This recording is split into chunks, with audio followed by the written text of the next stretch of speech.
சுனிதா வில்லியம்ஸை விண்வெளிக்கு கொண்டு சென்ற மாடியூலில் ஏற்பட்ட அதே பிரச்சினை கடந்த ஆண்டு மகேந்திரகிரியில் நாம் செய்த சோதனையின் போதும் ஏற்பட்டதாக இஸ்ரோ தலைவர் நாராயணன் தெரிவித்திருக்கிறார். நாகர்கோவிலில் செய்தியாளர்களை சந்தித்த அவர் வரும் மே மாதம் PSLVயின் 61வது ராக்கெட்டை விண்ணில் செலுத்த திட்டமிட்டிருப்பதாகவும் இந்தியாவும் அமெரிக்காவும் சேர்ந்து செய்த தொலைத்தொடர்பு செயற்கைக்கோளை மார்க் 3 மூலம் ஜூலை மாதம் விண்ணுக்கு செலுத்த உள்ளதாகவும் தெரிவித்தார்.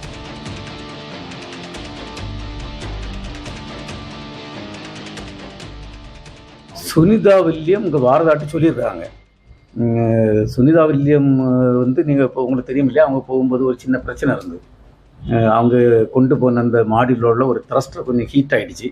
இந்த சேம் ப்ராப்ளம் நாங்கள் ஒரு வருஷத்துக்கு முன்னுக்கு மகேந்திரில் நாங்கள் எக்ஸ்பெரிமெண்ட் பண்ணும்போது அவங்க எங்களுக்கு நடந்தது. அதுக்கப்புறம் அவங்க வந்திருக்கிறாங்க. இந்த மாதிரி அவங்களுக்குள்ள என்ன எல்லாம் ப்ராப்ளம் வந்து அதெல்லாம் நாங்கள் படிச்சுட்டு இருக்கோம். படித்தா அந்த மாதிரி ஆக்சுவலாக அவங்களுக்கு என்ன ப்ராப்ளம் ஃபேஸ் பண்ணாங்களோ சேம் ப்ராப்ளம் நாங்கள் ஃபேஸ் பண்ணிடுவோம் ஒரு வருஷத்துக்கு முன்னுக்கு. அதில் உள்ள கரெக்ஷன்லாம் பண்ணிகிட்டு இருக்கோம்.